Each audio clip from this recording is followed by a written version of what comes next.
Cheers.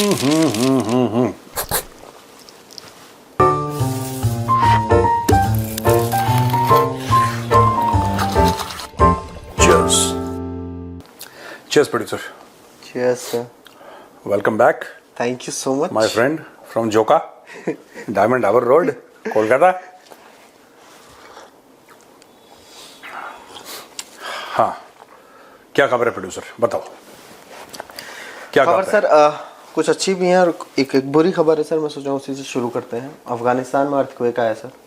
बहुत ज्यादा जान और माल का नुकसान हुआ हमारे अफगान भाइयों का। 6.5 on the Richter scale, I think, something like that. हाँ, बहुत ज्यादा नुकसान हुआ है सर। एंड इस पे सर नहीं, मैं तो जितने भी अफगान भाई बहन हैं, मैं आपको ये बोलना चाहता हूँ कि अब देखिए, इसमें तो कोई कुछ नहीं कर सकता। ये तो कुदरत जो का है। कुदरत का है, जो मामला जो अब हो गया तो हो गया, लेकिन पूरे जितना भी बहुत अफसोसनाक है, बड़ा बुरा लगा सुन के। और I am sure government of India already इस पर कर चुकी है। हम जब तक सोच रहे हैं कि क्या होना चाहिए, तब तक गवर्नमेंट ऑफ इंडिया एक्शन ले चुकी होगी पूरे के लिए। और हम चाहते हैं कि जल्द से जल्द सब कुछ हालात आपके ठीक हो जाएं, क्योंकि ये जो अर्थक्वेक ऐसी चीज़ है ना, दिस इज यार, सुनामी हो गई, अर्थक्वेक हो गई, ये तो किसी के हाथ में नहीं है। ये तो अब दिस इज लाइक क्या करें, this very very unfortunate and very very sorry to hear that. बड़ा बुरा लगा सुन के। तो आई होप जल्दी सब ठीक हो जाएगा, है ना Nipendra? That's what you are hoping कि they are fighters sir. They are fighters. And दूसरी एक और चीज़ है कि राहत सामग्री जल्दी जल्दी पहुंचे वहाँ पे, जो भी वहाँ पे पहुंचना है, दवाइयाँ हैं, खाने पीने की इट्स अ चीज़ें गुड हैं। थिंग सर कि जब मुत्ताकी साहब आए थे तो इंडिया ने एम्बुलेंस दी थी और हाँ कुछ मेडिकल इक्विपमेंट्स भी दिए थे। हाँ, but I think much more needs to be done. वो तो मतलब that was not for earthquake sir, वो तो जनरल था। बट हाँ अब बहुत सारी चीजें हमें ऑपरेशन मोड में करनी होंगी हाँ। For our brothers and sisters in Afghanistan. बिल्कुल so government will do sir, there are more qualified and people जो करेंगे पक्का। बिल्कुल बिल्कुल बिल्कुल। सर दूसरी चीज, अब थोड़ा सा आते हैं हमारे लिए प्राइड मोमेंट की बात है। हाँ, एक रॉकेट छोड़ा गया, उसका नाम है Bahubali. Bahubali, the heaviest rocket, the heaviest rocket. satellite carrying rocket in the history of India and the history of ISRO, छोड़ा गया। It was a successful launch. अच्छा, तो यही लग रहा है कि हैवी चीज कुछ जा रहा है। हाँ, नहीं, Baahubali, many congratulations and just wanted to tell ISRO that यार, जब भी हम लोग बात करते हैं, मैं आपको बताना चाहता हूँ, whenever we talk to foreigners ना, जब हम फॉरेनर्स से बात करते हैं तो किसी भी देश का एक फ्लेक्स होता है ना कि यार हम ऐसे हम वैसे, तो हम यार इसरो का नाम ज़रूर लेते हैं, ठीक है। एंड मतलब हमारे लिए बहुत बड़ी बात है यार। It's a very big thing for a common Indian ना। It's a very proud moment for us sir. कुछ साल पहले हमसे लोग ये बोलते थे कि ये नहीं कर सकता इंडिया, ये नहीं कर सकता इंडिया। मुझे लगता है कि जो दुनिया भर में अपना कैलिबर प्रूव करने वाली बात है, इकोनॉमी एक तरफ, वो एक तरफ, लेकिन जो इसरो ने कमाल करा है ना, बहुत कुछ कर दिया, बहुत कुछ कर दिया। और लगा ये सब, देखो इसमें ना, मैं बता रहा हूं तुम्हें यार, मैं सिंपल सी बात है, जब जो लोग टैलेंटेड होते हैं, जो अपने काम को लेकर सीरियस होते हैं, ठीक है, उनको अकेला छोड़ दो। And this is something that I will tell to India's bureaucracy also, कि उनको छोड़ दो अकेला, जस्ट लीव देम अलोन।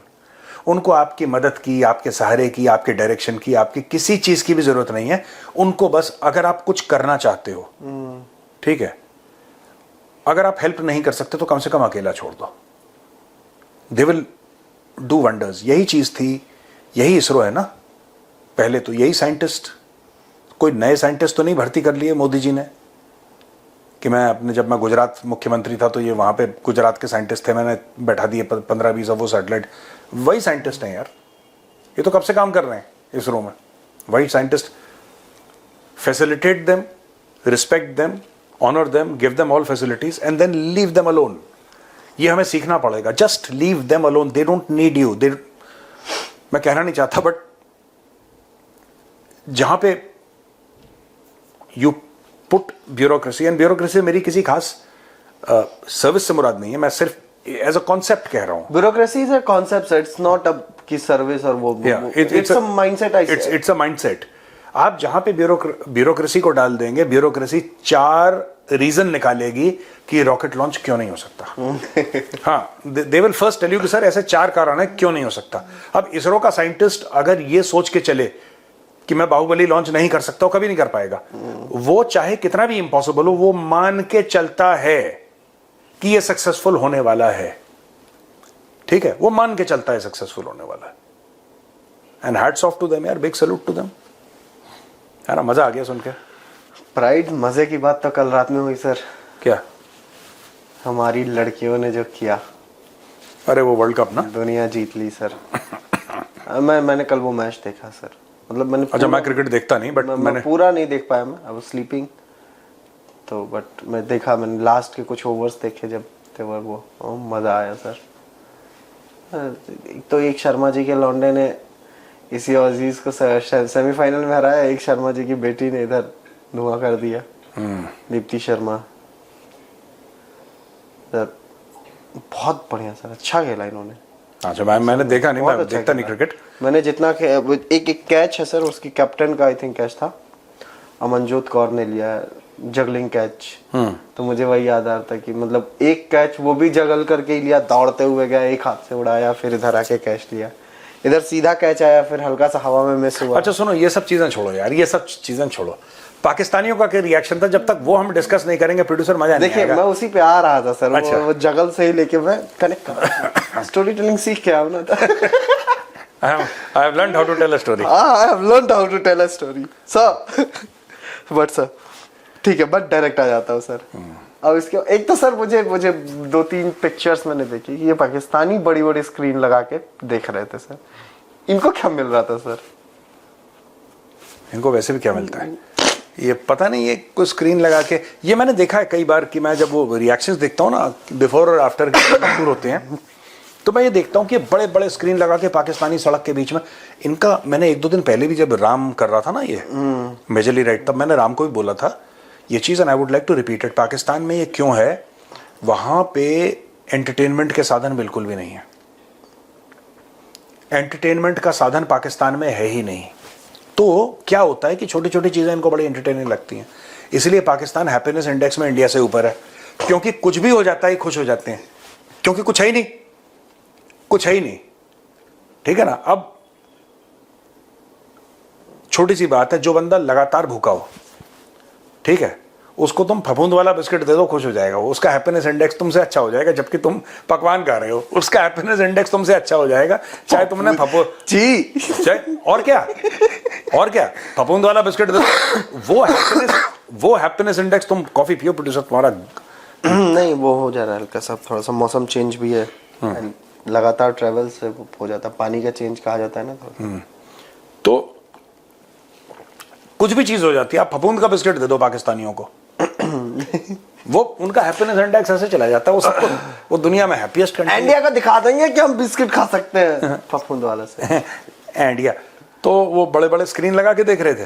उसका अच्छा, एक तो ये मुझे लगता है ना, ये सब बैठे रहते हैं। मैं बताता हूँ, गोपाल था कैमरा रेडी रखना, मैच देख रहे हैं, इंडिया जीत गई। भाईजान आपको कैसा लगा भाईजान? शुरू हो जा रहा है। हाँ। ये रात के 12 बजे सर माइक ले लेके मुंह में डाल दे रहे हैं माइक। पता नहीं यार मुझे इनका क्या है, ये यही चीज फ्रीडम फाइटर भी बता रहे थे आज सवेरे, यही बात तो थी, है ना, फ्रीडम फाइटर यही बात कि पता नहीं ये रात को 2-2 बजे 1-1 बजे इनके लोग लाइव जा रहे हैं यूट्यूब में 2-2 बजे। अच्छा, यहाँ पे इंडिया में सब सो रखे हैं, वहां पे यहाँ पे मैच जीता, हम लोगों ने सेलिब्रेट किया, जश्न मनाया, 1-2 बजे तक सो गए। चलो लड़कियों ने जीत लिया, वो भी सोने जाएंगे, हम भी जा रहे हैं सोने, सुबह हमें ऑफिस जाना है, 50 चीजें हैं। भाईजान कुछ करना ही नहीं कल, फिर नहीं आ रही। जो टीम खेल रही थी, जो जीती, वो भी सो गई होगी, वो घर जाके अपना होटल में अपना उन्होंने बोला यार छठो यार या चलो वो लेट नाइट पार्टीज कर रहे होंगे, कोई बात नहीं, पर फिर भी 2 बजे तक सो गई। यहाँ पे 2 बजे लाहौर की सड़कों में यूट्यूबर माइक लेके घूम रहे हैं और बोल रहे हैं कि भाईजान क्या आप बताएं क्या है। तो फिर क्या निकला? साजिश निकली? कोई निकल गई सर, साजिश निकल गई। हिंदू भाईजान एक बात बताइए भाईजान, हिंदू आप देख रहे हैं कि जब से ये जय शाह, अमित शाह का जो बेटा है, वो जब से बना है, आईसीसी का चेयरमैन, तब से ये इंडिया लगातार जीत रहा है। चैंपियंस ट्रॉफी हो गई भाईजान, T20 वर्ल्ड कप हो गया भाईजान, एशिया कप हो गया भाईजान, सब ये जीत क्यों रहा है सर भाईजान? देखिए अब तो वुमेन्स वर्ल्ड कप भी जीत गया भाईजान। हमने तो सोचा था हमारी लड़कियों ने कि अगर हम वर्ल्ड कप जीतेंगे तो हम जय शाह के हाथ से ट्रॉफी नहीं लेंगे भाईजान, पर हमारी लड़कियां तो लीग भी नहीं क्वालिफाई कर पाई भाईजान। तो ये तो इंडिया ने साजिश की कि जय शाह के हाथ से ही ट्रॉफी लेनी है, इसलिए नहीं हुआ। ये तो मुझे लगता है कि यार थोड़ा सा नहीं, मैं पाकिस्तानी सही हैं, पाकिस्तान देखो हिंदू होते हैं थोड़े साजिशी टाइप के ना। हम लोग जैसे सवेरे सवेरे ये रिकॉर्ड करने से पहले हम लोग आए ऑफिस में, पहले 1 घंटा हमने बैठ के साजिश करी। मैं 1 हफ्ते बीमार हो गया सर, था तो साजिश से दूर हुआ था। समझे? पर तुम गए भी साजिश सीखने के लिए गए थे साजिश क्या? सीखने गया था कि आगे कैसे साजिश करोगे? एकदम डिटेल्ड साजिश कैसे? डिटेल्ड साजिश क्लासरूम में बैठ के गए थे, जोका डायमंड हार्बर रोड में साजिश करके 5 दिन इन्होंने साजिश सीखी है। तो यार ये और हिंदुओं में है भी कल्चरली और ये सब ना, कि हम लोग माँ बाप जैसे बचपन में कहते हैं कि पाकिस्तान में कहते हैं कि बेटा पानी पी लो, तो हमारे माँ बाप कहते हैं बेटा साजिश कर लो, है ना। अब तो पाकिस्तानी माँ बाप ये भी नहीं कह पाएंगे बेटा पानी पी लो। पर ये तो कह पाएंगे कि बेटा देखो हिंदू साजिश कर रहे हैं, तो बोल पाएंगे। ये और क्या है वहाँ की खबर?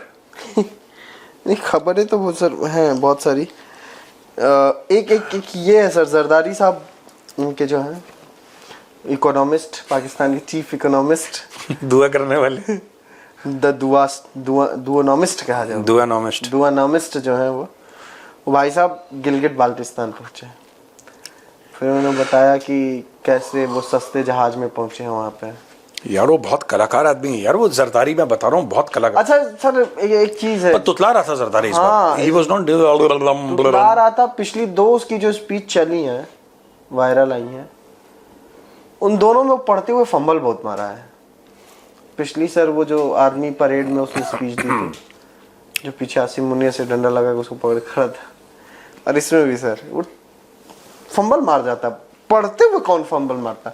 से मुझे पढ़ना हो कि president of Pakistan Asif Ali Zardari visited Pakistan occupied Gilgit Baltistan and his whole speech was about what should happen. मैं एक बात बताऊं, मैं his heart is not in the job. उसका पता नहीं क्या चाह रहा है, वो मिल नहीं रहा है सर, वो परसेंटेज मिल नहीं रहा है। वो बिना 10% के आप अगर उसको ये बोलते कि टोटल आपका जो खर्चा है गिलगिट बाल्टिस्तान का वो 1 करोड़ है और आपको 10 लाख रुपए मिलेंगे, खुश रहता। वो फिर बिना फंबल के बोलता हो आपने उसको पैसे नहीं दिए। भाई अगर चोर चोरी ना कर पाए उसको बुखार आ जाता है, उसका डिफेक्टो रिस्पॉन्स चोरी है। और गिलगिट बाल्टिस्तान की स्पीच पे देखा कितनी मजेदार स्पीच दी उसने। कह रहा है कि देखिए हमें 1 मिनट दोस्तों, मैं चाहता हूं आप सुने जरा स्पीच इनकी। हमारी प्रायोरिटीज साफ हैं। एजुकेशन आपको मिलनी चाहिए, हेल्थ होनी चाहिए, और हर वादी में हर जगह स्कूल होने चाहिए।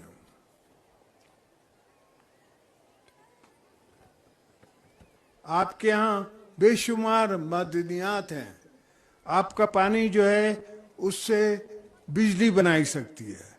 टूरिज्म आपके यहाँ इतना हो सकता है जिसकी इंतहा नहीं है। आज ही मैं कमांडर साहब से बात कर रहा था और ये सोच रहा था कि इस तरह के जहाज जिस पे मैं आया हूँ ये इतने महंगे नहीं हैं। तो गिलगित बल्तिस्तान को अगर अपनी एयरलाइन मिल जाए तो इसमें क्या है।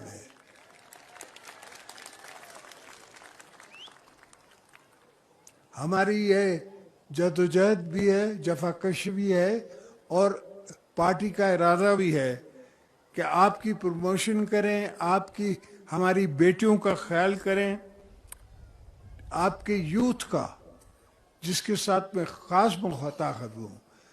आप अब वो ज़माना नहीं रहा कि कम्युनिकेशन का लोगों को पता नहीं है।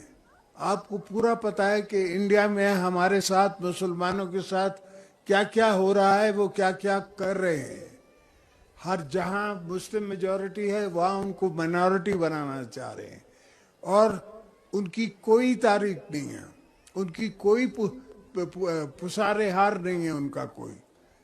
तो इसलिए हजरत कायद आज़म ने, इकबाल ने ख्वाब देखा और हजरत कायद आज़म ने ये मुकम्मल किया। हम आज भी उनके एहसानों का बदला नहीं चुका सकते। वाह, उफ, वाह, उफ। Oh my God. सब कुछ होना चाहिए यहाँ पे, सड़कें होनी चाहिए यहाँ पे, ये होना चाहिए यहाँ पे, होना चाहिए, अस्पताल होने चाहिए, होने चाहिए। अभी तक तुम क्या कर रहे थे बे? होने चाहिए। और फिर एंड में बोला कि किस तरीके से मुसलमानों को के साथ बुरा हो रहा है और कश्मीर के साथ हम खड़े हैं। तुम कश्मीर के साथ मत खड़े हो यार, तुम किसी के साथ मत खड़े हो, तुम मुसलमानों के साथ, तुम अपने गली मोहल्ले को ठीक कर लो, बस इतना। तुम पहले खड़े हो जाओ।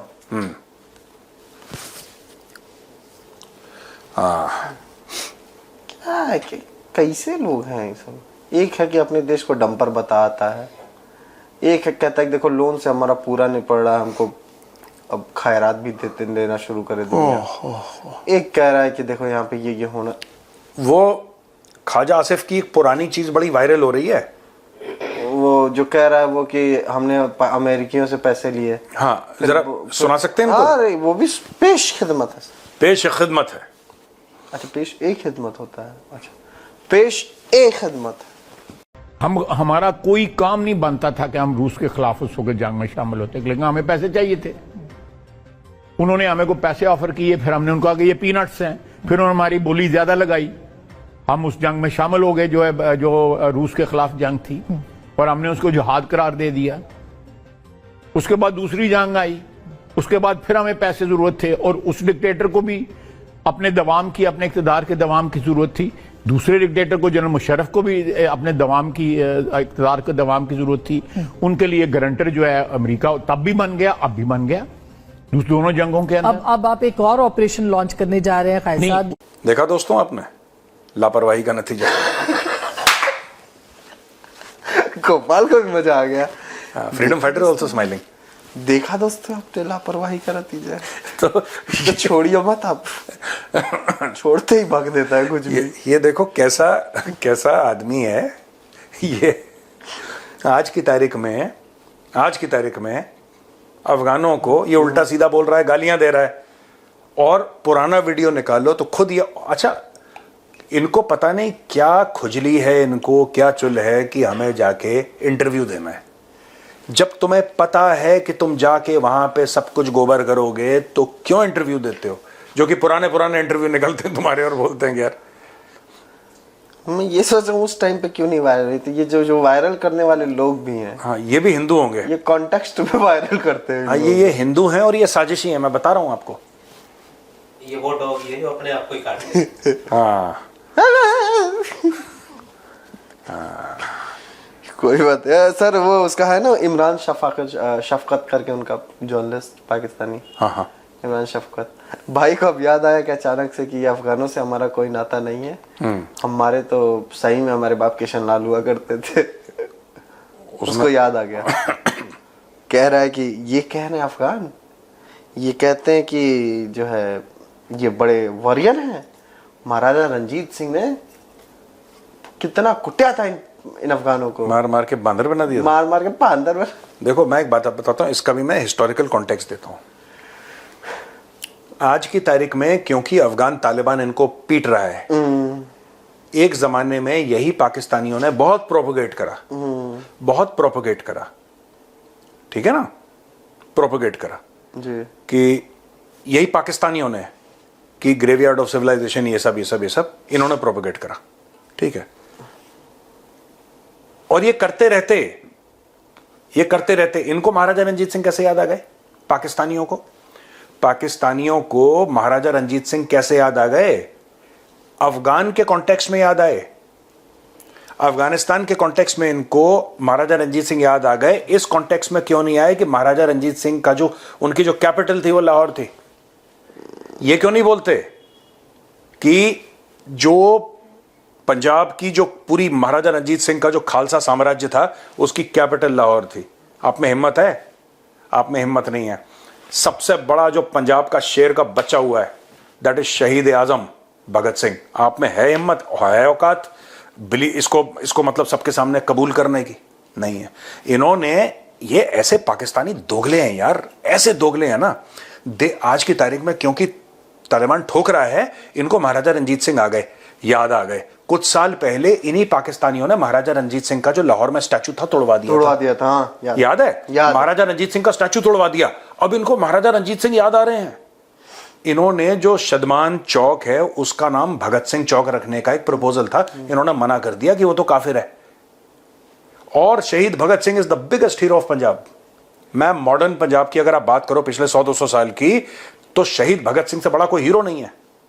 And he is among the top heroes of India यार। ऑब्वियसली सर, है ना? हम लोग कहते हैं चंद्रशेखर आजाद, हम कहते हैं शहीद भगत सिंह, हम कहते हैं नेताजी सुभाष चंद्र बोस।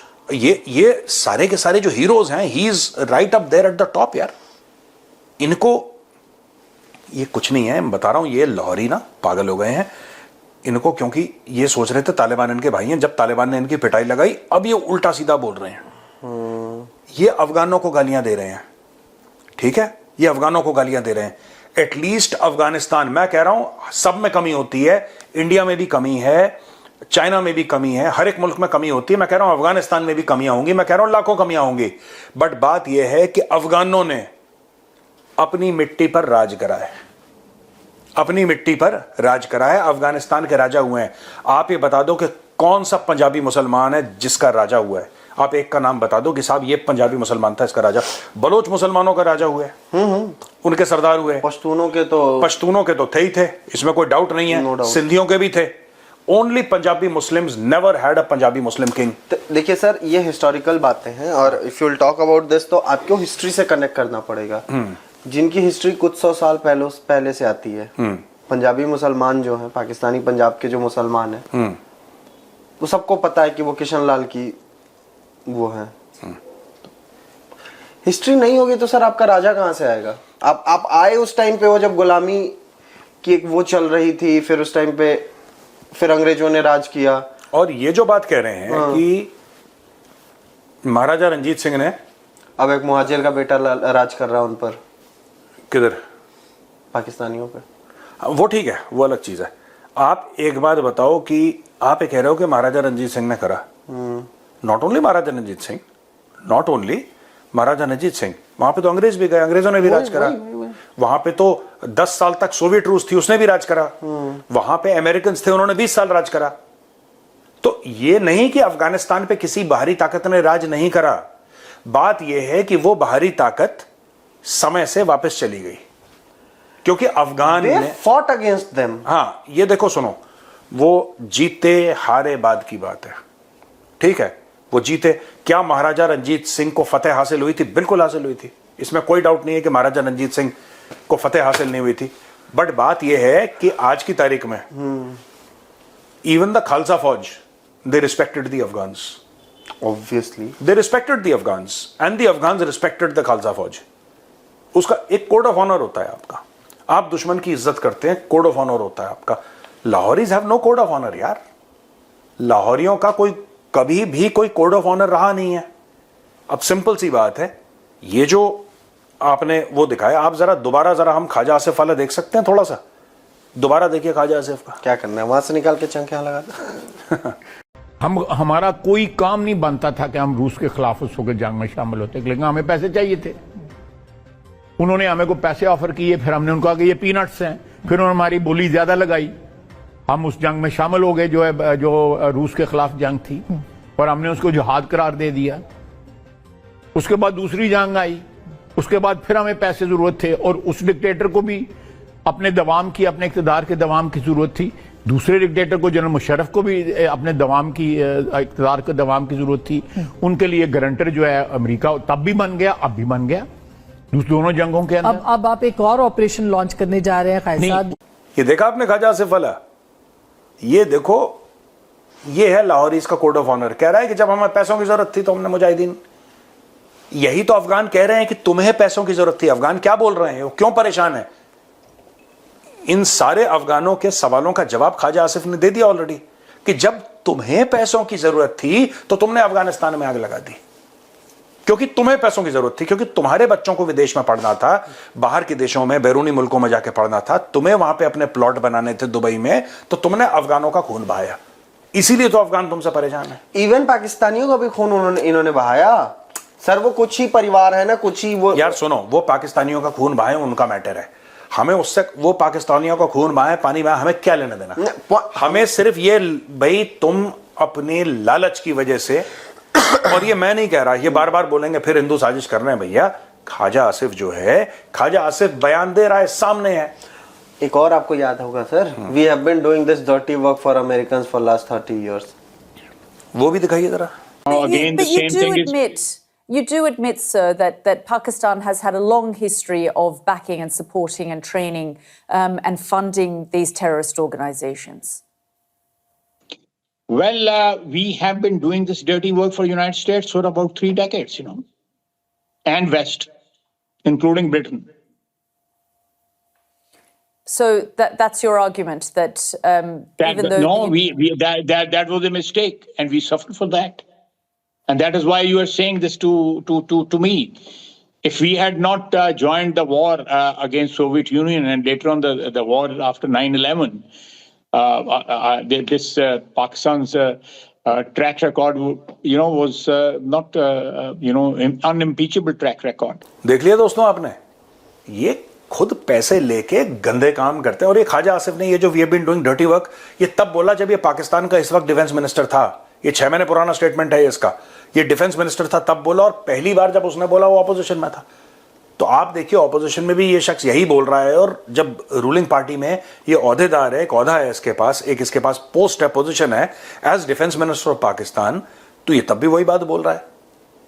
ये जो पाकिस्तान की पंजाबी फौज है, इसने पैसे लिए और अफगानिस्तान में आग लगाई। आज की तारीख में अफगान हमसे नफरत क्यों करते हैं, लगता है इंडिया ने बहुत पैसा खिला दिया है।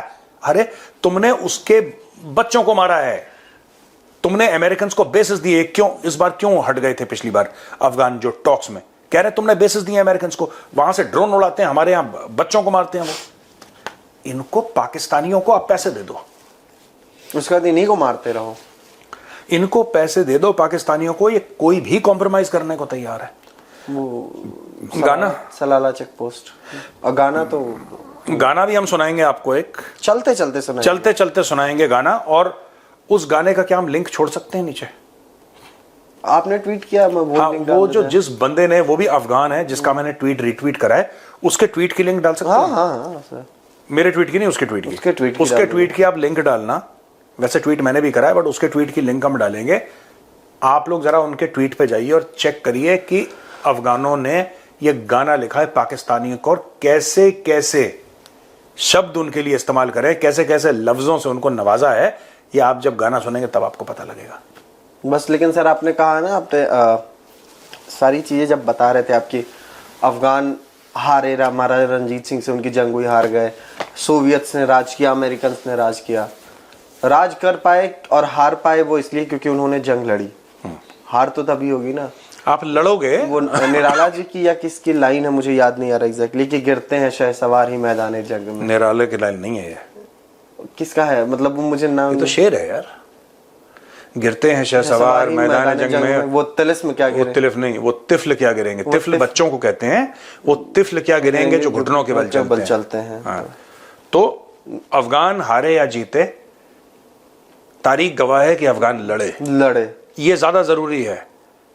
ठीक है, सोवियट्स ने राज करा। इसीलिए तो कहा जाता है सर, जब हम एज ए बच्चे होते हैं तो हमें सिखाया जाता है, जब हम किसी भी कंपटीशन में जाते हैं और हम नहीं जीत पाते हैं, तो यही कहा था ना कि देखिए आप जीतिए चाहे हारिए, आपने यहाँ आके पार्टिसिपेशन किया है, वो एक बड़ी चीज होती है।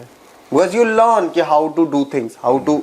और आज की तारीख में मैं कह रहा हूं अफगानिस्तान में लाख कमियां हैं, मैं कह रहा हूं अफगानिस्तान में लाख बुराइयां होंगी, लाख कमियां होंगी, लेकिन आज की तारीख में वो मुल्क है खुद मुख्तार है। पूरी दुनिया से लड़के वो मुल्क खुद मुख्तार है। वो किसी के सामने भीख नहीं मांगता, किसी के सामने हाथ नहीं फैलाता। और पाकिस्तान 3 हिस्सों में बढ़ रखा है आज की तारीख में। एक हिस्सा IMF के पास है, एक हिस्सा अमेरिकन के पास है, और एक हिस्सा चाइनीज के पास है। और जो खुरचन है बटी बटी वो सऊदी वऊदी, इन सब, वर्ल्ड बैंक, IMF, ये सब, ये बेसिकली क्या है कि मुल्क किसको कहते हैं? जहाँ पे कौमियत होती है, जहाँ पे एक रिकॉग्निशन है कि हम लोग एक कौम है। मैं फिर कह रहा हूँ अफगानिस्तान में 10 परेशानियां हैं, 10 गलतियां हो सकती हैं, हम में भी हैं यार। हम कौन सा परफेक्ट हैं, या अमेरिका कौन सा परफेक्ट है? कोई मुल्क परफेक्ट नहीं होता। अफगानिस्तान में 10 प्रॉब्लम है, लेकिन आज की तारीख में अफगान किसी के सामने हाथ नहीं फैलाता। क्या ये बहुत बड़ी बात नहीं है? ऑब्वियसली सर, अफगान किसी के सामने हाथ नहीं फैलाता, अफगान किसी के सामने सर नहीं झुकाता, अफगान किसी के सामने सजदा नहीं करता। अफगान चाहे उसकी जेब में 5 रुपए ना हो, वो आंखों में आंखें मिला के पूरी दुनिया से बात करता है कि यार ये हमारे टर्म्स एंड कंडीशंस हैं, आप आइए हमारे घर में, हम मेहमान नवाजी करेंगे। अगर आप मेहमान के तौर पे आएंगे तो हम आपके लिए जान दे देंगे, और अगर आप एक इन्वेडर की तरह आएंगे हम आपकी जान ले लेंगे। सिंपल सी बात है। एंड यहीं पे हम अपना प्रोग्राम खत्म करते हुए आपके लिए वो गीत छोड़ते हैं। वो गीत छोड़ते हैं और नीचे आप जाइएगा, वहां पे देखिएगा भैया, मजा आ जाएगा आपको। 10 सेकंड का गीत यहाँ सुनिए। हाँ, और बाकी डिटेल में वहां पे एक हमारे अफगान भाई हैं, ठीक है ना। चले भैया हम चलते हैं। राम राम। राम राम, जय श्री राम। तुम हो नमक हराम, मुनाफिक न पाक फौज, गुलाम हो गुलाम। तुम दुश्मनी इस्लाम, तुम हो नमक हराम, मुनाफिक न पाक फौज, गुलाम हो गुलाम गुलाम।